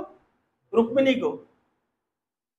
सत्यभामा को गुस्सा नाक पर चढ़ गया, मतलब मुझे घुमा करके लेके आया स्वर्ग में, लेकिन फूल किसको दिया? मैं स्पेशली रुक्मिणी के लिए फूल लेकर के आया और मुझे नहीं दिया। शी बिकेम एक्सट्रीमली एंग्री, बहुत गुस्सा हो गई। और उस गुस्से का समाधान क्या है? भगवान कह रहे तो फूल ला के दे, फूल नहीं चाहिए, अब पूरा पेड़ चाहिए। क्या करे, ये जो हमने सुनते ना तेरे लिए चांद तोड़ लाऊंगा, सितारे तोड़ लाऊंगा, ये कहाँ से निकला है? भगवान को भी करना पड़ा, तो पूरा पारिजात का पेड़ उठा के लेके आना पड़ा। भगवान गए स्वर्ग लोक में, इंद्र से बोले भाई भाई दे दो यार, पेड़ दे दो। इंद्र कहते ऐसे कैसे दे दो? ऐसी मांग लोगे? अभी देखिए, वही इंद्र जिसकी माँ के कुंडल कृष्ण ने लौटाए, हाँ, प्लेग्राउंड लौटा दिया और इज्जत बचा ली, इतनी बार जान बचाई है कितने असुरों से। भगवान ने ज्यादा क्या मांगा, एक पेड़ ही तो मांगा। लेकिन इंद्र क्या सोच रहे हैं? इंद्र सोच रहे मैं ऐसे कैसे दे सकता हूँ? बोले सब कुछ ले जाइए लेकिन पारिजात नहीं मिलेगा। हम सब कुछ देने के लिए तैयार है लेकिन पारिजात नहीं दे पाएंगे, हमारे स्वर्ग की शोभा है। भगवान मैं तेरे को बताता हूँ, रुक जा। क्यों? अच्छा, भगवान क्या किसी और की वस्तु मांग रहे हैं? ईशावास्यम इदम सर्वम यत् किंच जगत्याम जगत, इस संसार में जो कुछ भी है वो किसकी संपत्ति है? भगवान की संपत्ति है। तो वो पारिजात में किसकी संपत्ति है? भगवान की संपत्ति। भगवान अपनी ही वस्तु मांग रहे हैं।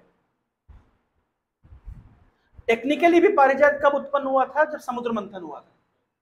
तो समुद्र मंथन जब हुआ था तो समुद्र मंथन में पूरा गाइडेंस दिया था भगवान ने। मंदराचल पर्वत को सपोर्ट करने के लिए भगवान ने कूर्म का अवतार लिया था। सारा काम तो भगवान ने किया था। मंदराचल पर्वत देवता और असुर मिलकर उठा नहीं पा रहे थे, तो भगवान ने गरुड़ को कहा था उठा के रख दो, तो गरुड़ ने उठा करके रख दिया था अपनी सही लोकेशन पर। फिर ये लोग समुद्र मंथन किए।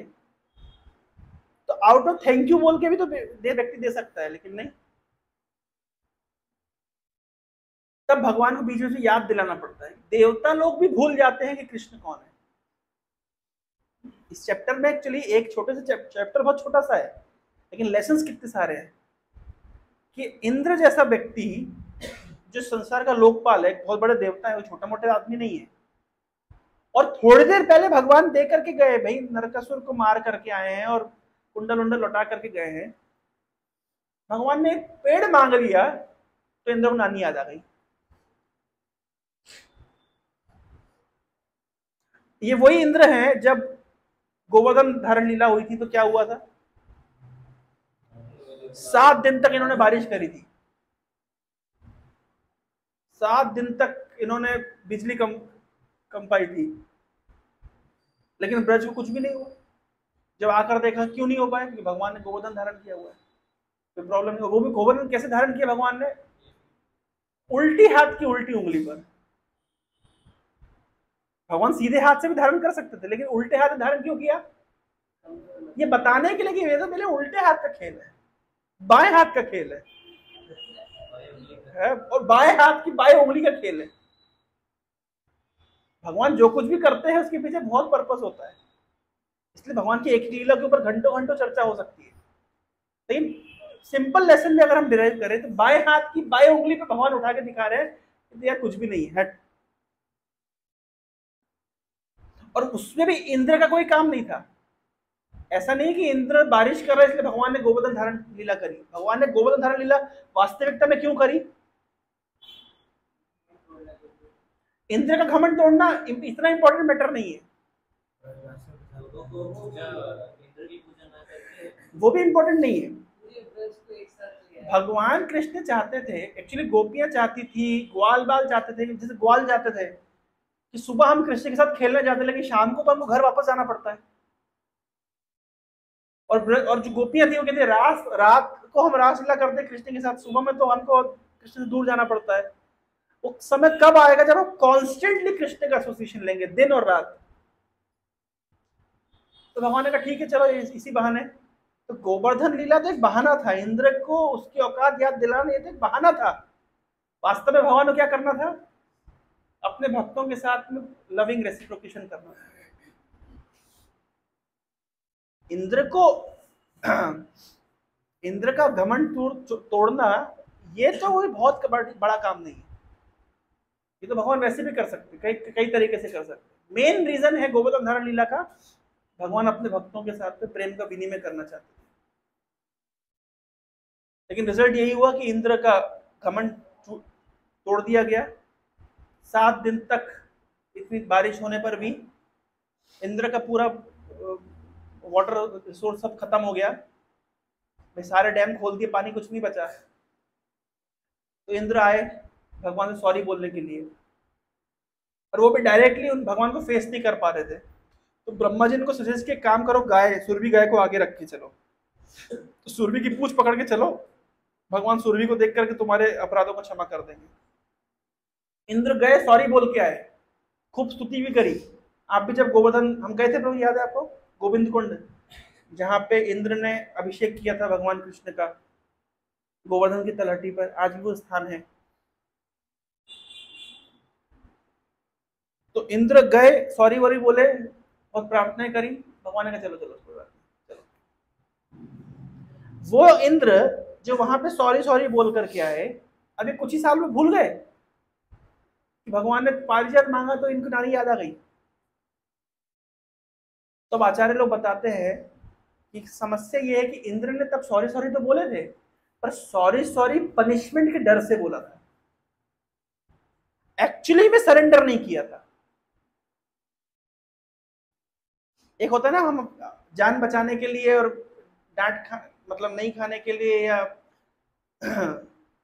अपनी गलती छुपाने के लिए, या समाव पनिशमेंट से बचने के लिए हम सरेंडर कर देते हैं। लेकिन हार्ट ने अभी तक सरेंडर नहीं किया, इंद्र के ईगो ने अभी तक सरेंडर नहीं किया, और इसलिए इंद्र को फिर से वापस से प्रॉब्लम फेस करनी पड़ी। तो साक्षात भगवान आ रहे हैं, और अभी भगवान ने ऑलरेडी इंद्र को इतना परोपकार कर दिया, केवल क्या मांग रहे हैं, एक पेड़, वो भी इंद्र ने दिया। फिर भगवान क्या करेंगे, जब सीधे उंगली से घी निकलता तो थोड़ा बहुत इधर उधर पिटाई पिटाई करी, इंद्र की हाथ पे तोड़े, पारिजात का फूल पेड़ उठाए और चले। हरे कृष्ण। भगवान क्या संभव है। तो इस चैप्टर में भगवान ने पारिजात का पेड़ लेकर के आया, ये बड़ी बात नहीं है। बड़ी बात यह है कि इंद्र जैसा व्यक्ति इतनी बार गलतियां कर सकता है। ये है, मतलब इंद्र जैसा व्यक्ति भी भगवान की पोजीशन को भूल जाता है, तो एक सामान्य मनुष्य के विषय में क्या कहना। और क्यों भूल जाता है इंद्र, इंद्र जैसा व्यक्ति क्यों भूल जाता है भगवान की पोजीशन को? हाँ, उनका ईगो, मैं देवताओं का राजा हूं, मेरी बहुत बड़ी पोजीशन है। तो जब व्यक्ति बड़ी पोजीशन पे होता है तो उसका एक नेचर होता है कि वो रियल समझने लगता है अपनी पोजीशन को, और जिसके फलस्वरूप वो अपनी स्थिति को भूल जाता है और भगवान की स्थिति को भूल जाता है। सेम चीज जब बाणासुर, जैसे नरकासुर का फ्रेंड है बाणासुर, बाणासुर ने भगवान कृष्ण के साथ युद्ध किया, और बाणासुर के सपोर्ट में कौन आ गए, शिव जी। ये लिखा गया भागवतम में, शिव जी बाणासुर की तरफ से झगड़ा कर रहे हैं, किसके साथ, कृष्ण के साथ। तो शिव जी और कृष्ण युद्ध कर रहे हैं आपस में, और शिव जी क्यों युद्ध कर रहे हैं, तो बाणासुर को हेल्प करने के लिए। हाँ, फिर उसके बाद में क्या हुआ, फिर बाणासुर की पिटाई विटाई हुई, अच्छे से हाथ पैर काट दिए भगवान ने, और शिव जी भी चुपचाप साइड हो गए। फिर सॉरी सॉरी बोले, और वहां पे सेम चीज बोले शिव जी कि because of this material position we tend to forget. जब हमें कुछ पोजीशन मिल जाती है, कोई आपके आगे पीछे जी जी करने वाले 2-4 लोग हो जाते हैं, तो आपको क्या लगता है कि मैं भी बड़ा आदमी हूं। आप बड़े आदमी हो सकते, लेकिन भगवान से बड़े नहीं हो सकते। तो भगवान क्या करते हैं, फिर आपके फीवर को डाउन करते हैं, मेटेरियल फीवर को डाउन करते हैं। जब व्यक्ति, भगवान सब कुछ सहन कर लेते हैं, लेकिन अपने भक्तों का अहंकार सहन नहीं करते। जब व्यक्ति भक्त के मन में भावना आती है कि मैं बड़ा व्यक्ति हूं और मेरे पास भी कुछ स्पेशल क्वालिटीज हैं, और उन क्वालिटीज के दम पर व्यक्ति रियलिटी से दूर चला जाता है, इल्यूजन में फंस जाता है, तब भगवान कृपा करके उसको फिर सही पोजीशन पर लेकर के आते हैं। ये नेचुरल है, ये हमारे जीवन में भी कई बार होता है। थोड़ा सा कंफर्टेबल सिचुएशन होती है, थोड़ा सा हम सक्सेसफुल हो जाते हैं, तो हम आसमान में उड़ने लगते हैं, हमको लगता है कि हम ही सब कुछ है। हम ये भूल जाते हैं कि ये जो सक्सेस हमको मिली है, ये 1 सेकंड में वापस ली जा सकती है। कितना समय लगेगा भगवान को आपकी सो कॉल्ड सक्सेस को छीनने में? With in moments. तो ये हमारी टेंडेंसी ही नहीं है, ये हर जीवात्मा जिस मेटेरियल वर्ल्ड में सबकी टेंडेंसी है। दैट इज द नेचर, कि थोड़ी सफलता मिलती है, थोड़ा सा नेम फेम मिलता है, थोड़ा सा पैसा आ जाता है, हाँ इमीडिएटली भगवान को भूल जाते हैं और अपनी रियल पोजीशन को भूल जाते हैं। तो फिर भगवान को क्या लगता है, विद इन मोमेंट्स भगवान हमको हमारी औकात याद दिला सकते हैं, और दिलाते भी। जिस पे भगवान कृपा करते हैं उसको याद दिला देते हैं, जिस पे कृपा नहीं करते व्यक्ति भूला जाता है। तो इंद्र के ऊपर इनडायरेक्टली भगवान ने कृपा करी, उसको उसकी पोजीशन याद दिलाकर, थोड़ा पिटाई विटाई करी, इधर से दो चार हाथ दिए, हाथ पैर टूटे, और इंद्र को याद आ गया कि भाई मैं कौन हूं और मेरा क्या काम है। तो ये भगवान की कृपा है। एक श्लोक बता के मैं एंड करूंगा, कैसे पता चला किसी व्यक्ति के ऊपर भगवान की कृपा है।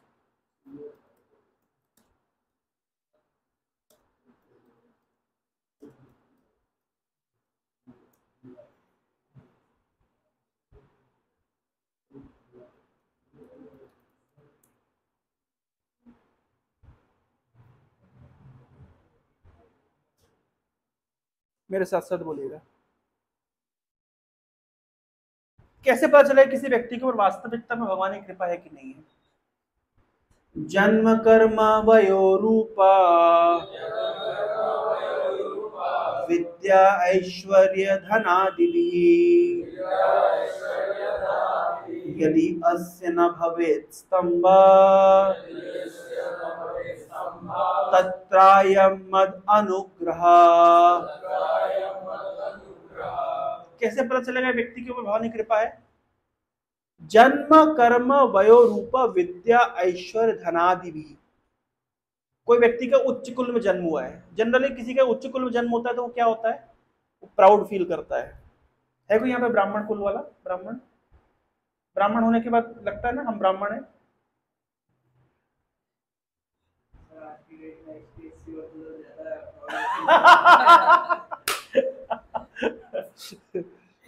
तो जन्म, कोई व्यक्ति को उच्च कुल में जब कोई व्यक्ति जन्म लेता है तो उसको एक सटल फॉर्म में ही सही, लेकिन एक घमंड रहता है कि यार मैं उच्च कुल में। जन्म कर्म, कोई बड़े बड़े काम करता है जो समाज की दृष्टि से बहुत बड़े बड़े कारनामे, स्टंट्स है, कोई बड़ा कुछ काम कर दिया, कुछ बड़ा कारनामा कर दिया। वयो, कोई नवयुवक है, एज में यंग है और वयो रूपा और हैंडसम है, इंस्टाग्राम पे बहुत सारे फॉलोवर्स हैं, तो क्या लगता है उस व्यक्ति को, मतलब आई एम रियली हैंडसम। तो जन्म कर्म वयो रूपा विद्या, किसी के पास बहुत सारी डिग्री है, आईटीआर की नहीं, आईआईटी की,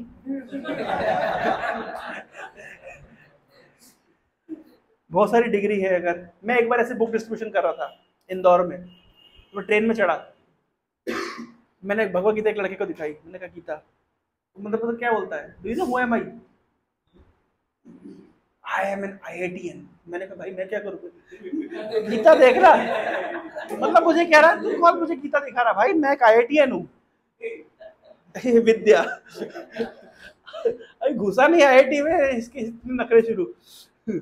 विद्या ऐश्वर्य, बहुत मतलब ऑपुलेंट, धनादि भी, खूब पैसा है। तो किसी व्यक्ति के अंदर ये सारी चीजें हैं या इनमें से कोई एक चीज है, भाई एक चीज भी सफिशिएंट होती है व्यक्ति को घमंडी बनाने के लिए।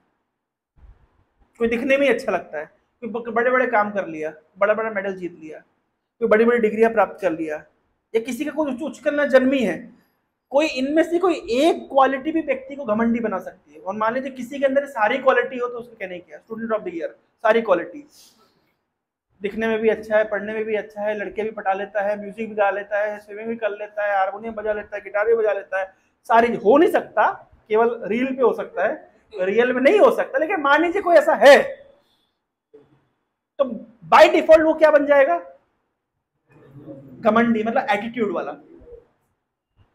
घमंडी वर्ड समझ नहीं आता आजकल लोगों को समझ क्या, एटीट्यूड, एटीट्यूड आ जाएगा। इनमें से कोई एक क्वालिटी भी होगी तो व्यक्ति को क्या आ जाएगा, एटीट्यूड आ जाएगा। लेकिन भगवान कह रहे हैं ये सब होने पर भी, और थोड़ी मात्रा में नहीं, अच्छी खासी मात्रा में ये सारे गुण होने पर भी अगर इनमें से कोई एक गुण थोड़ी मात्रा में किसी व्यक्ति के अंदर आता है तो उसका एटीट्यूड दिखने लगता है, वो दिखने लगता है, वो झलकता है। हिंदी में कहावत होती है अधवर घगरी छलकत जाए। जो आधी भरी हुई गगरी होती है, मतलब मटका होता है जिसके अंदर आधा पानी भरा है, वो ज्यादा छलकता है। पूरा भरा हुआ मटका छलकता नहीं है, जो मटका आधा भरा हुआ है वो छलकता है। जिसके पास आधा ज्ञान होता है वो ज्यादा बोलता है। तो ये सारे गुणों में से किसी व्यक्ति के अंदर कोई एक गुण भी है और वो भी थोड़ी मात्रा में, तो उसका एटीट्यूड झलकता है। लेकिन भगवान कह रहे हैं कि किसी व्यक्ति के अंदर ये सारे गुण हैं और थोड़ी मात्रा में नहीं, अच्छी खासी मात्रा में, फिर भी ना जस्य यदि अस्य ना भवेत स्तंभ, फिर भी व्यक्ति के अंदर घमंड नहीं है, एटीट्यूड नहीं है, तो समझना चाहिए तत्रायम मत अनुग्रह। इसका मतलब है कि उसके ऊपर मेरी कृपा है। कैसे पता चले किसी व्यक्ति के अंदर मेरी कृपा है कि नहीं है? भगवान बता रहे हैं कैसे पता चलेगा, कैसे आपको पता चलेगा इस व्यक्ति के अंदर भगवान की कृपा है? ये सारे गुण होने पर भी व्यक्ति के अंदर घमंड नहीं है, एटीट्यूड नहीं है, तो समझना चाहिए कि उसके ऊपर भगवान ने विशेष कृपा करी है। नहीं तो इनमें से कोई एक गुण भी किसी के अंदर थोड़ी मात्रा में आ जाए तो व्यक्ति का एटीट्यूड झलकने लगता है।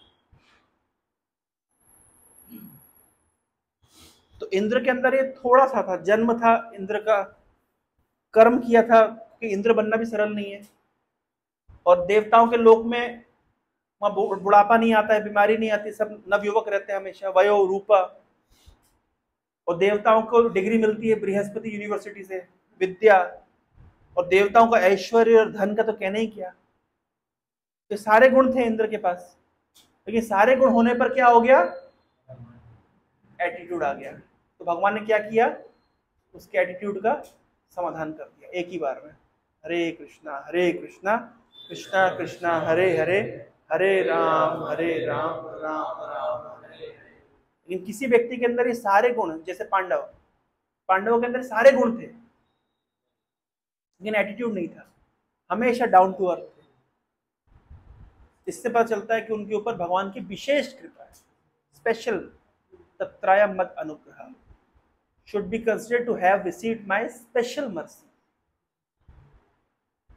हरे कृष्णा, बहुत बहुत धन्यवाद।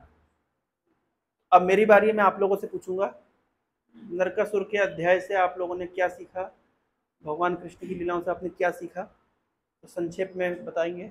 यस। पहला तो मैं ये सीखा कि एसोसिएशन मैटर करता है। एसोसिएशन मैटर करता है, कैसे पता चला आपको ये बात? जैसे कि 1200 के साथ जैसा संग किया तो वैसा बना। हाँ, जैसे आप संग करेंगे वैसा आपका रंग है, तो कृष्णासुर ना बन जाए वो। तो भौम अच्छा व्यक्ति था, लेकिन भौम ने बाणासुर का संग, इसलिए भौमासुर बन गया। ठीक है, यस।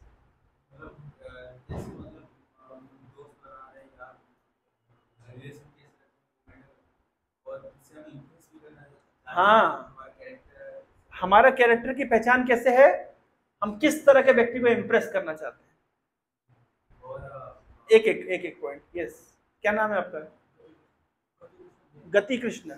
यस, एक पॉइंट बताओ, क्या सीखा तुमने?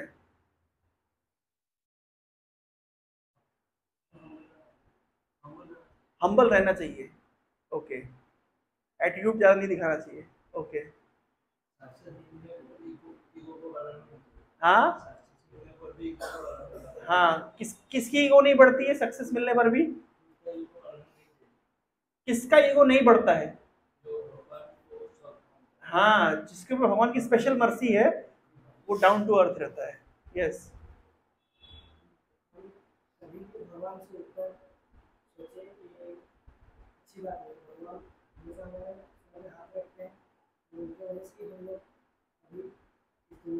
हम तो सोच भी नहीं सकते भगवान के ऊपर, कुछ लोग सोचे उनको पिटाई हो गई उनकी। यस, सारे एक ही पॉइंट क्यों बोल रहे हैं? और कोई पॉइंट बताओ। ये तो हो गया ना, उन लोगों ने बता दिया। आप कोई और पॉइंट बताओ, बहुत सारी बातें बोला मैं। हाँ, क्या बताया मैंने? हाँ, एग्जाम्पल क्या दिया मैंने? माँ की ममता का स्रोत भी कौन है? भगवान है। अगर भगवान वो बटन ऑफ कर दें तो माँ पहचानेगी भी नहीं, ममता तो बहुत दूर की बात। यस,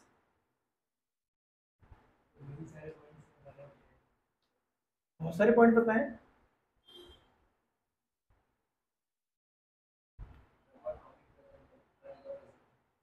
ये ये कहाँ से आ गया? ओ अच्छा अच्छा, ठीक है। भगवान एक 16,108 रानियों के साथ में थे। He is omni present. Okay.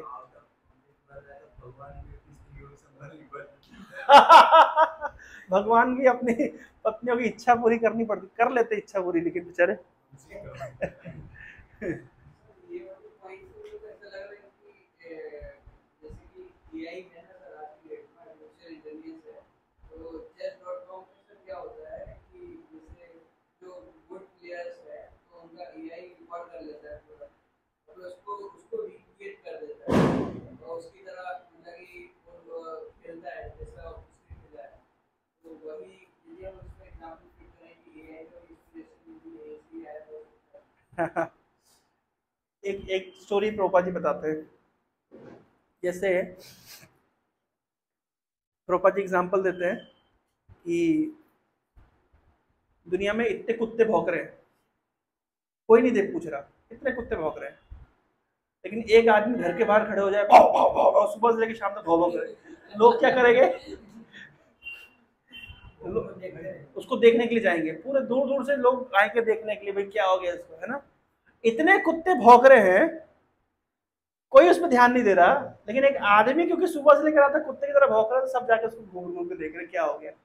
उसी प्रकार से भगवान ने इतनी नेचुरल इंटेलिजेंस बना दी, उसको कोई नहीं पूछ रहा। कोई एक वैज्ञानिक आर्टिफिशियल इंटेलिजेंस बना दे, सब आर्टिफिशियल इंटेलिजेंस आर्टिफिशियल। बेंगल में पिछले साल ऐसा हुआ था, व्यक्ति का आधार कार्ड में उनका सरनेम कुत्ता आ गया, तो वो ऑफिसर आए तो उनकी गाड़ी के आगे जाके भौंकना शुरू किया। यस, और कुछ?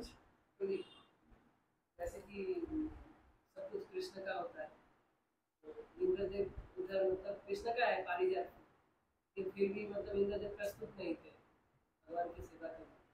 तो जैसे हमारे मतलब पास जो कुछ होता है, जो कुछ भी है, मतलब जराजागतिक कार्ड से धन संपत्ति, हमें हमेशा मतलब रेडी रहना चाहिए भगवान की सेवा करने। हाँ, इसके लिए एग्जाम्पल मिलता है कि यद्यपि पारिजात का पेड़ भगवान की संपत्ति है, लेकिन इंद्र फॉल्सली क्लेम कर रहे हैं कि ये मेरा है, और इसलिए वो देना नहीं चाहते हैं। बुद्धिमान व्यक्ति को चाहिए कि सब कुछ भगवान को ऑफर करने के लिए तैयार रहे। क्यों तैयार रहे? जैसे मान लीजिए आपके पास 100 रसगुल्ले हैं और आपके पास फ्रिज नहीं है, आप कितने खा सकते हो? 10, 12, 15 खा लोगे, बचेंगे कितने? 85 बच गए आपके पास। 85 रसगुल्ले आपके पास बच गए और फ्रिज आपके पास है नहीं, कल तक आप रख नहीं सकते, तो बुद्धिमान व्यक्ति को क्या करना चाहिए? बांट देना चाहिए। अच्छा, बांट दोगे तो क्या होगा? लोग भी बोलेंगे कि अरे देखो कितना बड़ा व्यक्ति, दानी व्यक्ति है, बांट दिया। तो एक तो नाम भी होगा, दान देने का भी आपको लाभ मिल जाएगा, पुण्य मिल जाएगा, और यश भी फैलेगा, और वो वेस्टेज भी नहीं होगा। लेकिन अगर आप दान नहीं करोगे और बांटोगे नहीं और उसको केवल अपने पास पकड़ के रखोगे, तो दूसरे दिन तक ना आप भोग पाओगे ना दूसरा भोग पाएगा। उसी प्रकार से हमारे पास जो कुछ भी है, चाहे वो धन हो, चाहे वो हमारी पोजीशन हो, चाहे वो हमारे पास टाइम हो, हमारी एनर्जी हो, उसको समय रहते हुए अगर भगवान की सेवा में लगा दिया जाएगा तो उसका कुछ बेनिफिट रीप कर पाएंगे आप। नहीं तो टुडे और टुमारो वो एनीवे वेस्ट होने ही वाला है। तो जो चीज ऑलरेडी वेस्ट होने ही वाली है, एक दिन हाथ से छूटने ही वाली है, तो बुद्धिमान व्यक्ति को क्या करना चाहिए? जो चीज छूटने ही वाली है उसको समय रहते हुए भगवान की सेवा में लगा देना चाहिए। इससे क्या होगा? वो चीज भी यूटिलाइज हो जाएगी और आपकी ख्याति भी बढ़ जाएगी और भगवान की सेवा भी हो जाएगी, और आप तो पिटाई भी नहीं होगी। लेकिन अगर ऐसा नहीं करेंगे तो हाथ से जाएगा, नाम भी खराब होगा, पिटाई भी पड़ेगी, और देखिए ये इतिहास हजारों साल पुराना है, लेकिन आज तक लोग इंद्र को धो रहे हैं। अगर इंद्र ने दे दिया होता तो क्या होता? जैसे दूसरा एग्जांपल, इंद्र ने दिया नहीं, एक गांव की स्त्री आई, उसने कुछ फल कृष्ण को ऑफर कर दिए, तो इन रिटर्न उसको इमीडिएटली क्या मिल गया? इमीडिएटली उसका जो टोकरी थी वो धन से भर गया, रत्नों से भर गया, इमीडिएट बेनिफिट हुआ। और आज तक, उस समय तो इमीडिएट बेनिफिट है, और आज तक लोग उसे गुणगान कर रहे हैं कि देखो कितनी फॉर्चुनेट लेडी थी, उसने कृष्ण को ऑफर कर दिया। तो इसलिए बुद्धिमान व्यक्ति को क्या करना चाहिए? हमारे टाइम को, अपनी एनर्जी को, अपने धन को, अपने क्वालिफिकेशंस को, सब कुछ भगवान की सेवा में ऑफर करने के लिए तैयार रहना चाहिए। नहीं तो क्या होगा? वो एक दिन वेस्ट हो जाएगा, और इंद्र को जैसे आज तक गाली पड़ रही है, आपको भी गाली पड़ेगी। हाँ हाँ, देवता लोग बेचारे भूल जाते हैं। मतलब आप ये देखिए ना, लाइफ में हम जीवन में देखते हैं, जिन लोगों ने भगवान की सेवा के लिए सेक्रीफाइस किया, उनका सेक्रीफाइस इटर्नल हो गया, उनका नाम इटर्नल हो गया, आज तक उनका गुणगान कर रहे हैं। और जिन्होंने भगवान की सेवा के लिए सेक्रीफाइस नहीं किया, केवल ये सोच के रखा कि मैं एंजॉय करूंगा, मेरा इमीडिएट परिवार एंजॉय करेगा, उनको कौन याद रख रहा है? एक ना एक दिन तो आपके हाथ से चीज जाने वाली है, तो क्या करना चाहिए? उसको समय रहते हुए भगवान की सेवा में उपयोग कर लेना। जत करोसि जत अस्नासी जत जुहोसि ददासी जत जत तपस्सी कौन्तेय तत् कुरुषो मदर्पणा। जो कुछ भी करते हो कृष्ण कह रहे मुझे अर्पित करो। इससे बेनिफिट किसका होने वाला है? कृष्ण को कोई बेनिफिट नहीं है। पारिजात का फूल अगर इंद्र खुशी खुशी दे देता तो इमीडिएटली बेनिफिट मिलता, उस समय मिलता। अगर भगवान को कोई, भगवान की सेवा में कुछ, मान लीजिए कोई व्यक्ति ने 1 रुपए सेवा में लगाया, तो इन रिटर्न उसको क्या मिलता है? अनगिनत, you can not even calculate. लेकिन इंद्र ने दिया नहीं, तो पेड़ तो हाथ से गया है गया, डांट पिटाई अलग पड़ी, कितने लोगों की निंदा सहन करनी पड़ी, और आज तक इंद्र का उपहास हो रहा है। तो यहां से शिक्षा मिल सकती है, कितना प्रैक्टिकल शिक्षा है। और भगवान बीच बीच में इस तरीके से हमको टेस्ट करते हैं, हम क्या भगवान को देने के लिए तैयार हैं? Are we ready? बीच बीच में ऑप्शन आएगा, तो उस समय हमको हमारे एक्सपर्टीज बुद्धि दिखानी पड़ेगी कि सही समय है, अभी मैं ऑफर कर देता हूँ, बाद में संभव हो या ना हो। ठीक है, और क्या सीखा? हाँ, any time ready to surrender, हमेशा रेडी रहना चाहिए, कभी भी वो समय आ सकता है। यस, जैसे आज के कॉन्टेक्स्ट में ये कहाँ से है? क्या?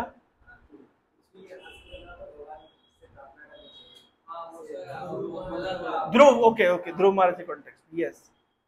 क्योंकि क्योंकि देने वाले अल्टीमेटली वही हैं, और किसी के पास क्षमता नहीं है। ये भी कहा गया भगवत गीता में, भगवान कह रहे हैं कि देवताओं से हमको जो फल प्राप्त होता है अल्टीमेटली देने वाला मैं। ये सूरज की रोशनी और चंद्रमा की चांदनी, ये सूरज और चंद्रमा में दम नहीं है, देने वाले भगवान है। अगर भगवान ना दें तो सूरज और चंद्रमा के पास कोई क्षमता नहीं है, तो इसलिए उनसे मांगना चाहिए। उनसे मांगने का बेनिफिट ये भी है कि अगर कोई चीज़ हमारे लिए उपयुक्त नहीं होगी, अगर ठीक नहीं होगी, तो फिर वो नहीं देंगे, और जब तक नहीं देंगे जब तक हम उसके लिए क्वालिफाई नहीं हो जाते। तो इसलिए भगवान इस प्रकार से हमारा केयर करते हैं।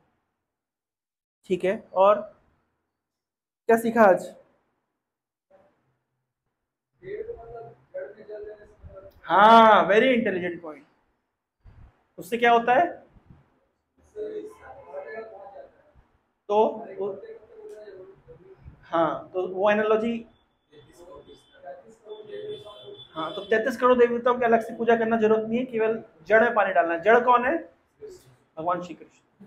Very good, yes famous.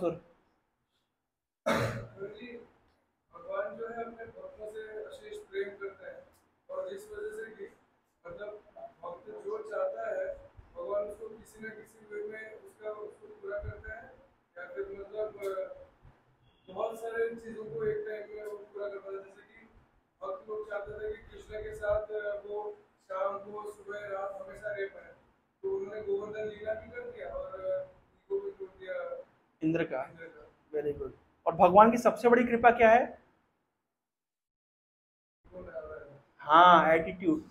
अगर भगवान देखते कि उनके भक्त के अंदर एटीट्यूड आ गया है तो भगवान क्या करते हैं? इमीडिएट रेक्टिफिकेशन देते हैं, ऐसी पोजीशन में उसको डाल देंगे कि उसको तुरंत मार्जन हो जाएगा, सफाई हो जाएगी। तो भगवान डेंजरस भी, मतलब डरना पड़ता कभी कभी। भगवान की केवल ये क्वालिटी से भक्त डरते हैं, कब सफाई करवाना शुरू कर देंगे वो सच में। हरे कृष्णा, बहुत बहुत धन्यवाद। ग्रंथराज श्रीमद् भागवतम की जय, जगत गुरु श्रील प्रभुपाद की जय।